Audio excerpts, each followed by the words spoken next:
Right, it's been a couple of weeks since we've done an update, but we've been busy. It's just small changes as we go. We continue with gel coating the hull or the inside of the hull, so hopefully you can start to see that taking shape. Everything we've done has transformed the look of the boat from that interior that we had to start with. But other items in progress, we've got a keel band.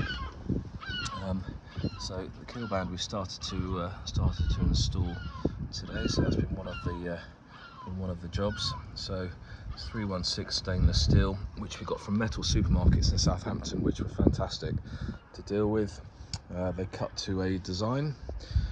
We've also been flow coating the hull. There's still bits to finish, but it's looking significantly better than it was before. So you can see that it's now brightened up the interior. We've got a much harder wearing interior than that crappy, awful, flaky grey paint that we had before. We've refurbished the keel, so the keel is dropped in back in the boat. One thing that we've still got to resolve is foam for these tanks, because there are stress cracks around the forward edge. Now, one of the things that we found when we started excavating the foam was that firstly the foam hadn't filled all the void, so I don't know whether these cracks are ones that were created by us or not. I think the fact that I put some tape there means that they were probably there when we bought the boat. However, we can really see how much this tank flexes in the absence of the foam, so we will be refoaming the tank to provide some more structural rigidity to the side ends. So it's a bit frustrating, but there we go. We've rigged the Mizzen today. That's one of our little jobs we've done. We've been using Oertrol oil on cleaning up the spars. It's too windy today to be able to put the main mast on. You can see the keel band fittings with the M5 raw plugs. So it's M5 times 30mm raw plugs that we got fitted for the keel band.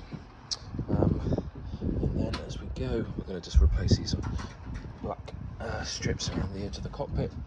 And then you can see underneath the keel that's had the refurb. And then overall we've started doing a few little touch-ups on some of the gel coat as well, so starting to take shape, and actually having the boat with its Mizzen on starts to make it look like a boat. The Oertrol oil is doing a good job on the mast. Anyway, a couple of weeks, hopefully we'll be getting there. We've got a new Mizzen sail. We've got two new to us, 2 years old Ullman sails for main and jib. So what we need is a quiet weekend to be able to get the mast up and then see what rigging bits and pieces we've got. We've got these kind of old halyards which definitely need replacing, which we'll do in the coming weeks, and then we've got to work out where all the bits and pieces go. But anyway, nice to have a little bit of progress, so we will update again soon.